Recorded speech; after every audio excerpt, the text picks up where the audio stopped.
Ok, bonjour à tous, bonjour à toutes. J'espère que vous allez très bien, que vous avez passé une excellente nuit. Comme on l'a dit, on commence à 6 heures. On ne va pas attendre les retardataires. Nous allons commencer la revue de marché de ce matin avec les paires qu'on avait analysées la dernière fois, le lundi passé. Je vais d'abord commencer avec l'euro-dollar. Alors, l'euro-dollar ici, qu'est-ce que nous avons? On avait tracé ce support aussi qui avait été cassé. Alors, vous avez vu, le prix est venu jusqu'à ce niveau. Il y avait un petit support. Voilà, on avait une zone de support ici. Et n'oubliez pas, même après cassure d'un support aussi, tant que le plus bas précédent, le support majeur précédent n'est pas cassé, d'accord, on ne peut pas encore parler de retournement. Et ce qu'on disait la dernière fois, c'est qu'une fois qu'on a raté la cassure, une fois qu'on a raté un mouvement, c'est que vous êtes obligé d'attendre qu'il y ait correction ou retracement. Donc, on avait tracé les Fibos, d'accord? Donc, ça ne servait à rien de se précipiter et prendre une vente alors qu'on avait déjà raté la cassure sur ce mouvement-là. Donc, les Fibos, je crois qu'on avait tracé quelque chose comme ça. Là-dessus, on a... Voilà. Alors, ici, remarquez, on a tracé les Fibos à partir de ce niveau. Là, ce Fibo qu'on avait tracé, c'était en H4, d'accord, qu'on avait commencé à partir de ce sommet. Mais en H1, d'accord, en H1, le dernier mouvement a commencé à partir d'ici. Donc, vous voyez que le Fibo est déjà venu au niveau des 50%, d'accord, et au même moment que ce Fibo-là est venu sur un ancien creux, c'est-à-dire bon, un petit support qui devient maintenant résistance. Donc, il est possible, je suis en H1, il est possible de prendre une vente.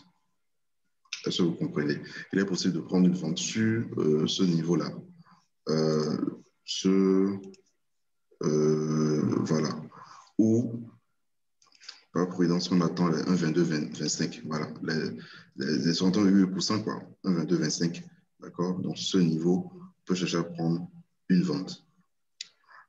Donc, vous voyez, donc, une fois que vous ratez un mouvement, il faut toujours attendre, d'accord, que le mouvement corrige d'abord avant de pouvoir chercher à prendre la position. Donc, le plus difficile, c'est de trouver le meilleur point d'entrée, d'accord, même si vous connaissez le sens dans lequel le prix ira.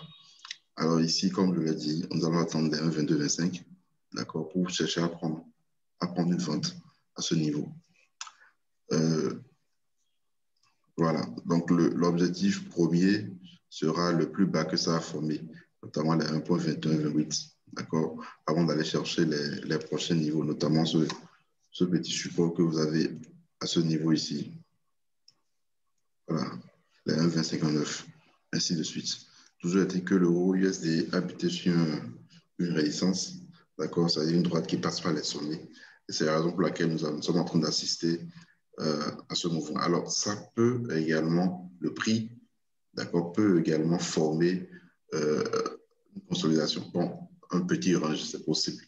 Maintenant, avec j'enlève d'abord les Fibo, avec ce que nous voyons, d'accord, ça peut également former épaule, tête, épaule, d'accord, avec cette partie qui sera considérée comme l'épaule et cette partie comme la tête, d'accord, et on aura probablement la formation de la tête et de la deuxième épaule à ce niveau. C'est bien possible. C'est bien possible si on le fait en H4 et on trace les fibres à partir d'ici. D'accord, vous allez voir 68% seront quelque part.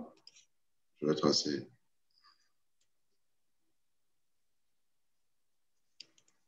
Voilà.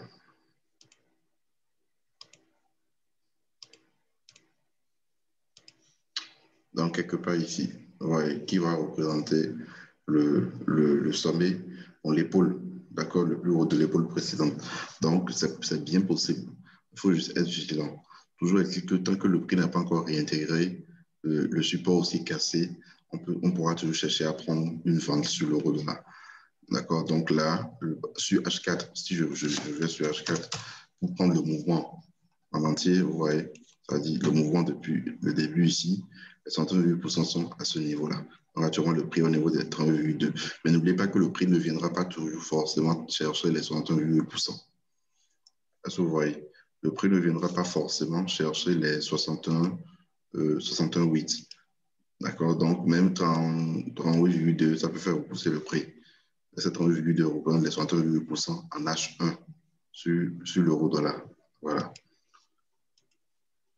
Donc, ça, c'est l'analyse qu'on peut faire sur l'euro USD. Alors, on avait également analysé le gold.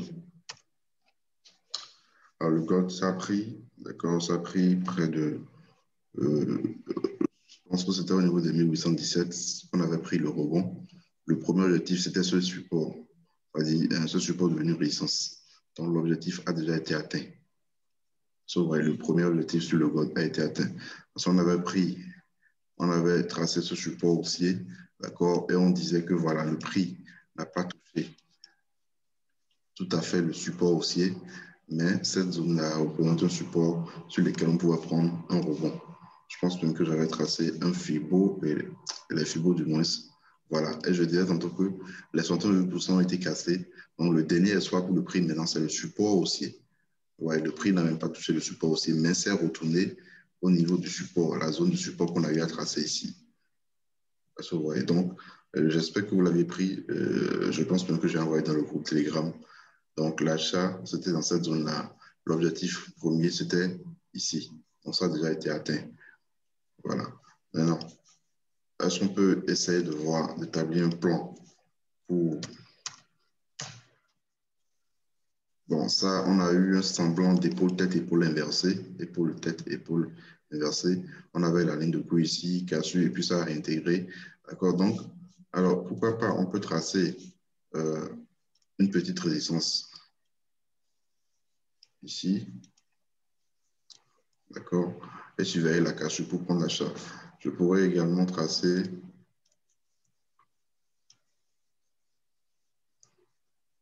mais ça a cassé déjà. Donc, je pense qu'on va plutôt surveiller la cassure de cette petite résistance, la 1865,12. Ça représente même une zone, si je me trompe.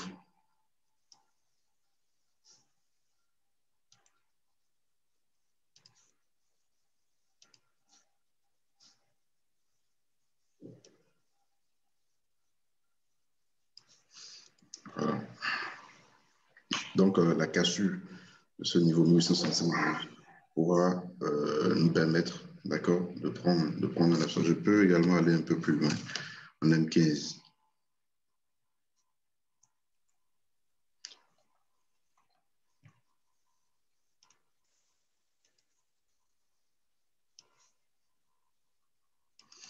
Bon, c'est en train de former un triangle ascendant. D'accord, un triangle ascendant. Donc, c'est le même plan. Le plan n'a pas changé. Cassure des 1865,12 pourra nous permettre de prendre un achat. Voilà. En tout cas, comme je vous l'ai dit, il faut privilégier l'achat sur le gold tant qu'on est au-dessus du support aussi qui a été tracé en H4. Donc, il ne faut pas se précipiter, il faut patienter, d'accord, pour pouvoir bien prendre la position. Donc, on va attendre la cassure de cette zone-là pour pouvoir entrer sur le gold à l'achat. Voilà. Donc, le prix peut bien sûr casser. En M15, on pourra prendre une vente si le prix cassait le petit support aussi qu'on a tracé en M15. C'est bien possible. D'accord? À très court terme, on peut prendre une vente et venir chercher encore le support aussi H4 tracé. C'est bien possible. Toujours est-il qu'il faut vraiment surveiller ça. On avait parlé de l'USD-JPY également. L'USD-JPY a rebondi. On a parlé de cela. D'accord, on avait dit le prix travaillait la résistance baissière quand on était à ce niveau, quand on faisait l'analyse. Vous avez vu ça a laissé beaucoup de mèches. Le prix a fait un semblant de cassure, mais a laissé beaucoup de mèches par la suite. Et après la vente, vous avez vu, le prix a commencé à chuter. Donc là, c'est un bon rebond. D'accord, c'est un bon rebond. N'oubliez pas, on avait un biseau descendant. Biseau descendant. Et c'était le troisième rebond. Voilà, c'est le troisième rebond que vous avez ici. Le premier objectif a déjà été atteint également.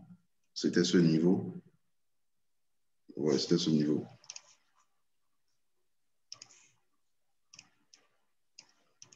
Voilà. Ça a été atteint. Nous sommes même en train d'assister à un petit rebond.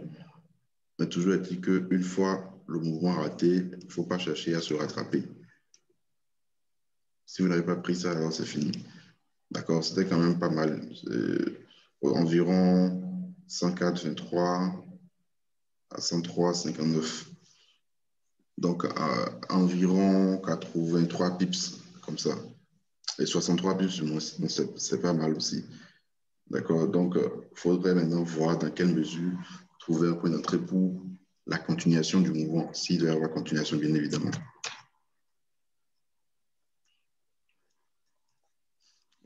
En M15, voilà ce que j'ai. On a une petite zone ici, et c'est cette zone-là qui a repoussé le prix. Vous voyez, ici, ici.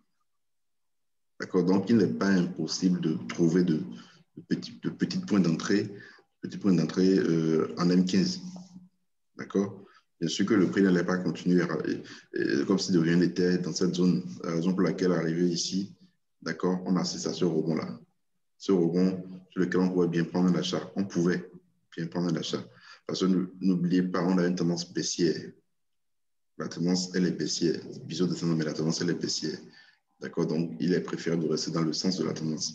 Mais si vous ratez, si vous voulez faire comme tendance et vous ratez le point sur lequel vous devez prendre la position, il vaut mieux s'abstenir parce que vous prenez même déjà un risque en faisant comme tendance. Ouais. Donc, on pouvait bien sûr prendre l'achat quand on était dans la zone ici. Une fois que c'est parti, je ne pense pas. Je ne pense pas que ce soit vraiment encore bien de chercher à prendre. On peut toutefois attendre la cassure de la zone pour la continuation du mouvement, pour aller chercher la bonne inférieure du biseau. Ça, on peut attendre la cassure. Maintenant, la cassure aussi, il faut faire aussi attention parce que vous avez vu ce sommet ici, c'est un problème. Ça peut embêter. Donc, la cassure, si vous voulez prendre la cassure, pas en M15, mais plutôt au moins en H1. Au moins en H1, pour voir comment ça va se clôturer. Voilà. Alors, si vous avez des questions, vous pouvez déjà commencer par poser dans la barre de discussion, dans les commentaires.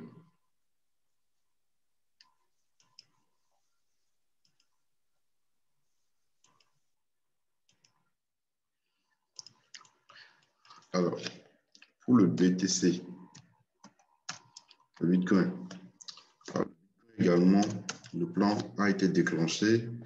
Le Bitcoin, si vous avez pris ça, vous avez pris au moins 5 000 $, au moins. Parce que le Bitcoin a pris au moins 5 000 $. Alors, qu'est-ce qu'on avait établi comme plan? On avait tracé les Fibos, d'accord, sur le dernier mouvement d'impulsion haussière. Voilà. Et le prix était dans la zone ici. Ça n'avait pas encore tout à fait touché les 61,8%. Après, vous avez eu le contact, ça a laissé une mèche et le prix est parti chercher les 3,2%.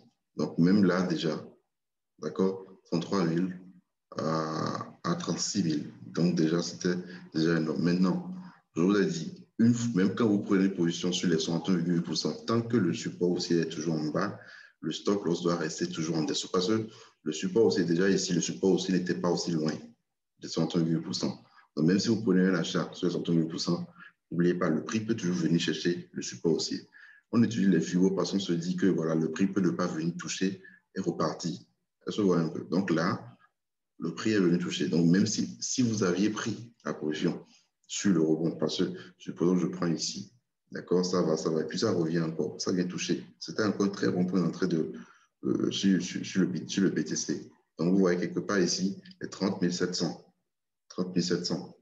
Et le prix va jusqu'au niveau des 36 000. Donc, vous voyez, au moins 5 000 $ ont été pris sur le BTC. Donc, c'était un très bon point d'entrée à l'achat.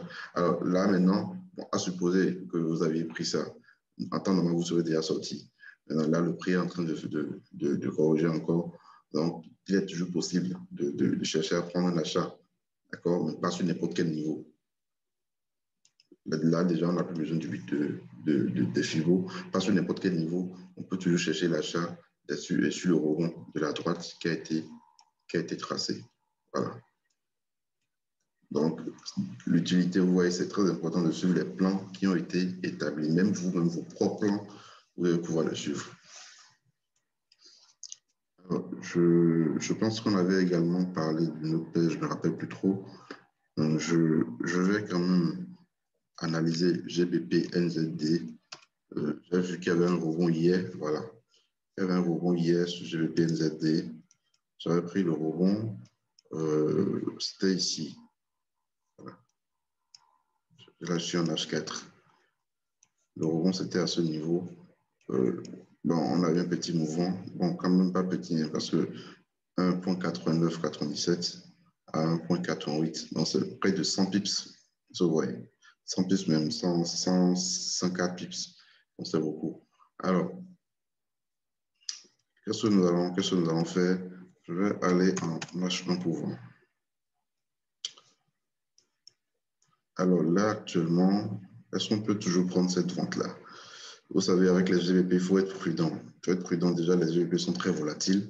Et le ratio ici, comparativement à ce qui a pris la position ici, le ratio n'est pas aussi intéressant. Mais il est toujours possible de prendre la vente. Vous voyez, il est toujours possible de prendre la vente sur GBP NZD.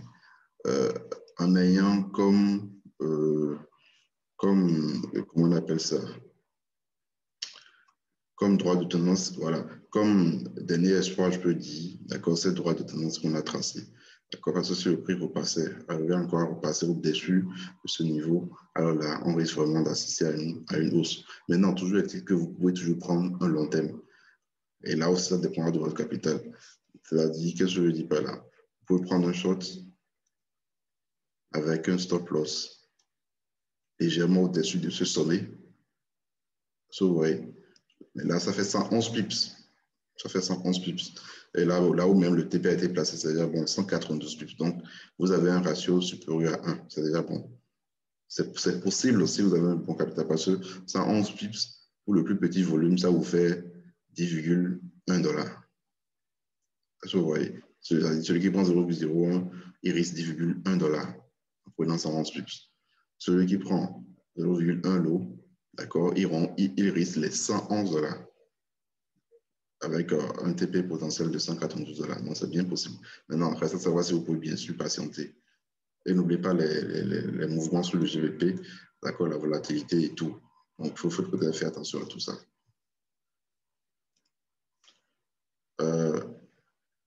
Non, le BTC n'est pas sur MT4, MIS-M. Le BTC, c'est plutôt sur MT5, MIS-M. Maintenant, si vous n'oubliez pas ça sur MT5 ou MT4, vous allez sur TradingView et vous mettez BTC USD tout simplement. Vous écrivez BTC USD et vous validez et ça vient. So, ouais. Donc, c'est comme ça. Sur TradingView, vous écrivez simplement ce que vous voulez et ça vient.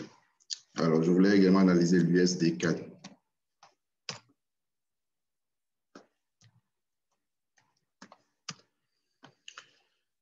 Alors, l'USD CAD ici, c'est ce matin que je l'ai analysé. On a biseau descendant, troisième rebond, raté. Vous attendez le prix, d'accord, sur la bande inférieure du biseau pour voir s'il est possible de prendre un achat. N'oubliez pas déjà que c'est un biseau descendant, ça annonce un retournement à la hausse. D'accord, les acheteurs peuvent venir à tout moment, c'est-à-dire il y a le soufflement du mouvement des vendeurs. Donc, sur la bande inférieure, il est possible de chercher à prendre un achat. D'accord, un achat. Et si cassure, on renforce l'achat. Mais là, on a raté le rebond, ça dit la vente, troisième rebond, on l'a raté. Je vais voir.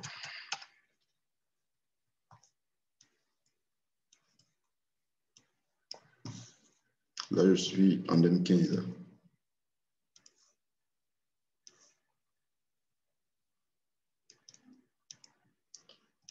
Bon, c'est possible de prendre la vente ici, sur cassure, pour aller chercher la bande inférieure. D'accord, c'est bien possible. D'aller en M15 et d'attendre la cassure de ce petit support aussi pour venir chercher la bande inférieure ici.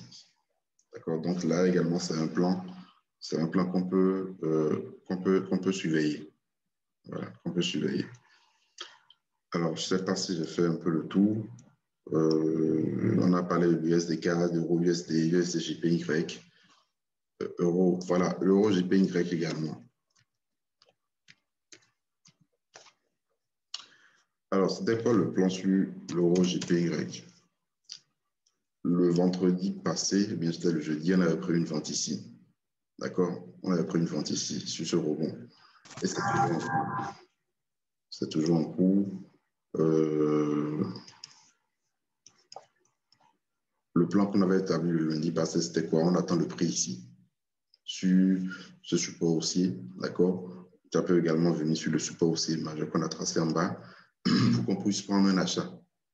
Le plan est toujours en cours, c'est-à-dire le plan ne s'est pas encore déclenché en fait. Donc là, patience tout simplement. Vous patientez tout simplement. On attend simplement que le prix vienne toucher pour qu'on puisse prendre un achat. Puisque vous avez vu, rebond. C'est bien possible qu'on ait également un rebond à ce niveau-là. Il faut juste patienter pour voir comment le prix. Alors, le prix peut également évoluer comme ça, vous voyez, évoluer comme ça et venir toucher les deux au même moment. Là également, ce serait très bien. Donc, il faudrait vraiment surveiller ce mouvement-là, Euro-GPY.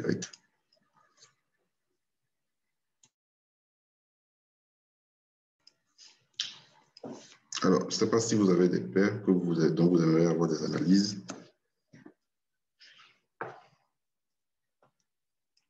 On a analysé déjà l'euro-dollar, je pense. On a analysé le gold également, le BTC, le SDJPY, le GBP-NZD. On peut faire un tour sur GBP-USD aussi.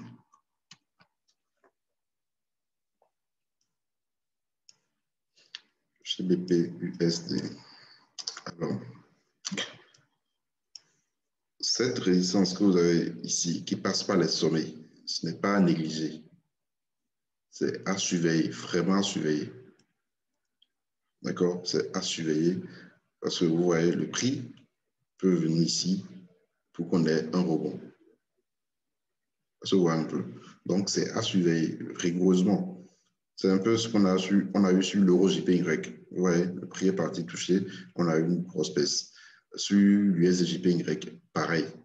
Donc, c'est à surveiller. GBP-USD, d'accord, on a tracé une résistance qui passe par les sommets qu'on surveille pour prendre une vente. D'accord? Sinon, à part ça, on est dans une tendance haussière. Et une fois que vous avez raté un mouvement, une accélération, ça ne sert à rien de chercher à rentrer dedans. Ouais, ça ne sert à rien de chercher à prendre un achat alors que vous savez très bien que c'est une accélération qui a été ratée. Voilà.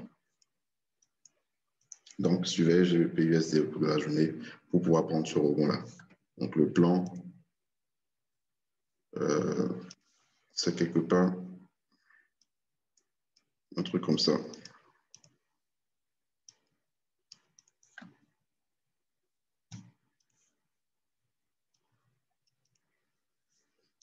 Alors, bien sûr que ça peut casser. N'oubliez pas qu'il n'y a pas de garantie sur le marché. Il n'y a que des probabilités, bien sûr, que ça peut casser. C'est juste que ici, la probabilité est très forte qu'on ait le rebond. C'est la raison pour laquelle je disais de surveiller. Est-ce que vous voyez? Donc, voilà. À part cela, je n'ai pas de plan particulier. Est-ce que vous avez des questions déjà?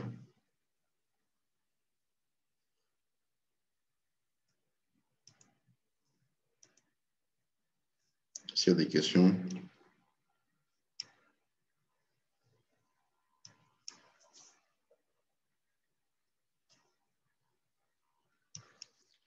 S'il n'y a pas de questions, je vais mettre fin à la revue. Déjà, je remercie ceux qui sont présents. On avait indiqué qu'il fallait que vous soyez au moins 15. C'est vrai, les gens sont toujours en train de dormir. Vous allez voir ça, que certains vont se réveiller et voir que la séance a déjà terminé. Mais il faut faire un effort. D'accord? C'est également pour permettre à ceux qui travaillent déjà de pouvoir suivre la revue avant de partir. On pourra toutefois revoir, c'est possible. Parce que bon, même en étant salarié, bien en étant fonctionnaire, c'est bien possible de suivre à 7 heures. C'est-à-dire, vous avez Zoom sur votre téléphone, vous avez vos écouteurs, vous êtes dans la voiture, vous pouvez suivre ça. Vous êtes également en moto, c'est possible avec vos écouteurs. De suivre la revue tout simplement. C'est bien possible. Donc, voilà. Donc, si vous n'avez pas de questions, on va s'arrêter là. Passez une excellente journée et n'oubliez pas de surveiller les plans. D'accord? Surveillez les plans. Le lien de la vidéo de la revue sera envoyé sur YouTube et je vous sera envoyé dans le groupe Telegram. Donc, je vais vous inviter à partager, d'accord? À partager, déjà vous abonner à la chaîne si ce n'est pas encore le cas et à partager le lien. D'accord? Donc, excellente journée de trading à vous.